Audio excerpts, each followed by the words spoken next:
Some of the depraved things that happen in violent relationships, for those of you who've never actually really been exposed to domestic violence in any form, either through your professional work experience or through friends or family, never really been witness to it or heard much about it, you know, honestly, there are stories out there. I mean, domestic violence is on the spectrum of severity, and you can get cases which are so extreme and so horrifying in terms of the sadistic behaviour of the abuser that you can really wonder why. Well, why, and how is it that we've got this society that is creating, I think my cat just jumped off something and made a racket. How is it in society that there could be such a significant percentage, it's still a small percentage compared to the majority, but such a significant percentage of people, particularly men, who are capable of such depravity and yet who live in the community? These aren't people who've been locked away and locked up for being psychopaths, but they're doing this, they're being terrorists in their own relationships. It's the projection and the degree of projection, the degree of rigidity of that projection that ultimately is one of the most dangerous indicators of the trajectory the relationship could get on.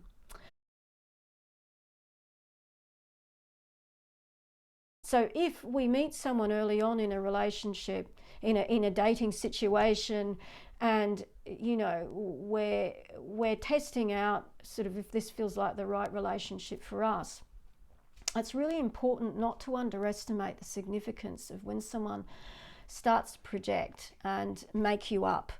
A very simple example of this is, for example, sorry, that was redundant.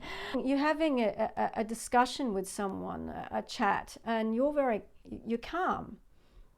And you're not really aware that whatever you might have just said has sort of annoyed the other person a bit. But, you know, I've experienced this early on in dating, which was a major red flag for me. This guy said to me, "You have a lot of anger." And I was like, sorry, I have a lot of anger? Where's that come from? You know, because there was nothing objectively in what I was saying that would suggest I was actually in that moment experiencing anger, nor describing behaviour where I was expressing anger or violence or anything. I can't remember the context of the conversation, but I remember thinking, oh dear, he's projecting. Another wonderful example, this was a bit of a doozy. This particular period when I was dating this guy, and I only dated him for a short time before I realised, yeah, I don't think this one's a goer, clearly. He did a number of interesting things that really made me think about projection, and also alerted me to the fact this guy's probably a really dangerous individual, and I just didn't want to even imagine what would happen if I allowed myself to get further involved with him. The reality of that, that I confirmed actually he had been violent with his previous partners, so I was unsurprised to realise that. But just our initial dates were bizarre. And one of the things that came up was his believing that he could read people's minds. Now, not all abusers are going to weird you out like that straight up. I mean, some are much better at hiding these sorts of views and ideas, but they're going to act like they can read your mind, and that's effectively projecting. They're going to act like they think they know what you're feeling and thinking, and psychologists will often explain that actually means that you know, if this guy's saying that I have a lot of anger, actually he's probably the one that has a lot of anger. He certainly talked to me about having gotten into a lot of fights with other men, going through a period where he did a lot of beating people up. He was in a very violent music scene. So there were those sorts of issues that sort of came up in conversation that, again, red flag. This guy's, you know, probably projecting this anger thing. The other thing is that people who are abusive don't know the difference between feeling anger and expressing it in a fair and healthy manner. And even hot anger, which is sort of relatively harmless, where we maybe lose our temper a little bit and we might shout a bit, but we're not causing the other person to feel frightened. We're maybe just snapping a little bit, but later we'll apologise for that, and we do recognise that we were upset and stressed. Now, I'm not saying that's necessarily okay, particularly if it's happening all the time, but we're all human. We behave in different ways when we feel angry, but anger is a feeling, it's not a behaviour. So telling someone they have a lot of anger is a strange thing to say anyway, but that's an example of projection. Another one is telling you what you think. Often, we have people, if they're not very self-aware, they will tell you that you think you're so special and you're so important and you're so this and you're so that. You like to be this and you like to be that. So effectively, and some of those things actually, if you put them a different way, well, maybe you do feel special because you got a right to feel special, because we're all special in our own way, right? We turn that around, we flip that around, we say, well, yeah, I do feel special. I am special, but so are you, so is everyone else. We're all special in our own way.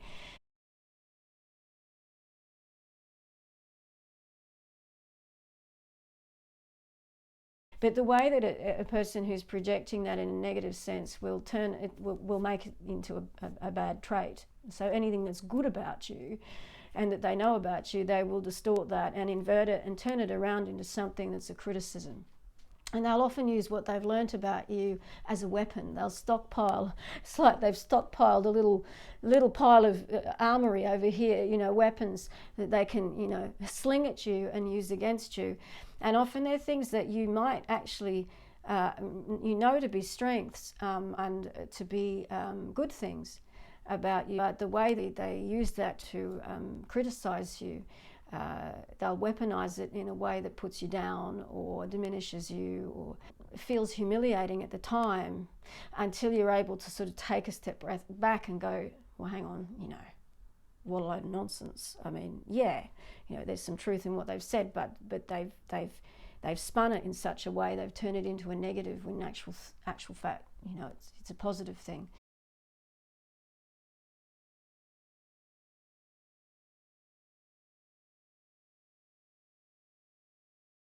What I want to say is, in very dangerous relationships, we need to get better at detecting that type of thing happening really early on, even before there's been real argument and really sort of nasty blow-ups. I think too what can happen is that, and this is an example I want to talk about that's particularly important, sometimes people who are abusive sometimes are very charming. If they're sort of a narcissist, it can be, and not everyone who's abusive is actually a narcissist. They can be other things. So, but a lot of them are. But they're good at charming. They're good at telling you what you want to hear. They're good at putting you up on a pedestal. And so we have to be good at kind of identifying that positive projection they're doing, where they're, putting us up on a pedestal. One of the obvious ones, when you've got someone who's a really sexist abuser, a man who's a traditionally sexist perpetrator of domestic violence, what he will do is he will initially call his new or prospective partner lots of terms of endearment, but they're kind of, if you really think about them, they're terms of endearment that are kind of, from a feminist perspective, quite annoying. Calling you a princess, or maybe not calling you by your name, but calling you by something else, that if you're not wise to it, you might go, oh, well, that's nice, he's calling me his princess, or whatever. You can think of what that would be.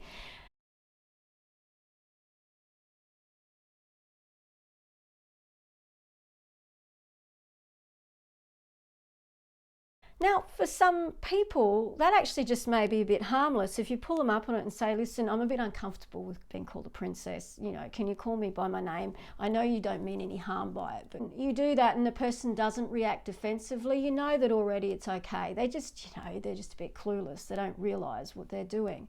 So it's a matter of testing all the way along. When I give feedback about my needs, so long as my demands aren't outrageous, so long as all I'm doing is talking about the little things, the little adjustments I'd like the other person to make to their behaviour that help me feel more comfortable in the relationship, and where we're both able to negotiate, compromise and find agreements.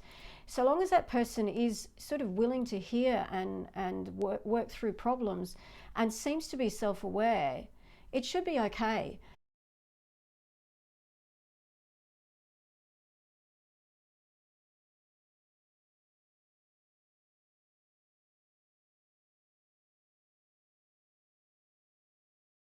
But oftentimes what we find is quite early on in dating with someone who's abusive, I think it's really, really, really important to watch out for unsupportive behaviour. So if something happens to you, if you have a bad day or someone bullies you or someone's, you know, you're upset and you need to have a little talk. And you know, you've known your new partner for a while. You haven't been only on 3 dates, right? You've been friends with them for a while. You've been going out for a little while, and you let them know that you've just had a really bad experience. You're quite shaken up. You want to see if they react with empathy to that, or if they kind of avoid being there for you, because that's not a good sign. And then if you want to, you know, test this out or see if you can get your needs met because they weren't really there for you, and you think, oh, that's a bit weird, what was going on there? And you test the situation out and the person's response is to deflect completely and to make it all about them and to actually even go on the attack. And you find that through making a request for help or making a bid, as the Gottman Institute people would talk about. I love the Gottmans. If you don't know about them, they're relationship experts, and please go and look at their material. The Gottmans are a couple who are psychologists in America who are wonderful researchers on relationships. And the Gottmans talk about making bids, you know, for connection. And when we make a bid for connection, someone who's abusive will often interpret that as a bit of a threat. Often when we're making a bid for connection, we're actually asking for something to change in order for us to feel closer to the other person or to feel safer and more comfortable in the relationship. But that other person perceives that as a threat or as a criticism, and they feel overwhelmed by it because they don't know how to do that for you. But what someone who's really abusive will do is, rather than withdrawing and maybe not talking to you for a little while because they don't really know how to do that for you, the person who's really abusive will go in attack mode, and there you will experience your first really nasty, like the equivalent of being blindsided, or what's the word? Being ambushed. That's it, ambushed. You'll feel ambushed. You'll feel like you've been kicked in the stomach. You'll feel confused, thrown off balance, because here's you, with the best of intentions, trying to make an improvement to the relationship, like a bid for connection with the person, trying to make things better and asking for something from them so that that can happen, and trying to negotiate change, trying to find out what's happening for them too, and they just attack you. And they do all these things. They use everything that they know about you against you in a way that feels really, really hurtful. And it's a distortion of who you are. Now, the moment that happens, you need to know that you're probably with someone very dangerous.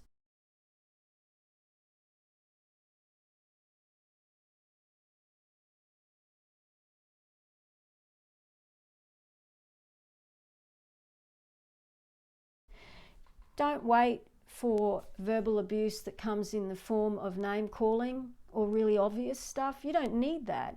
What you need is to listen to your gut. If you feel winded and really hurt, you're just trying to have a little chat about something, and you actually experience a full-on attack, then that is a major red flag that this person may well be a perpetrator.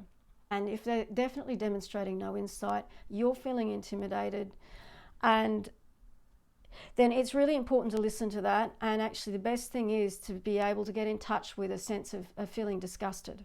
How dare this person degrade me, put me down, demonize me in this fashion? All I was doing was trying to reach out and create intimacy.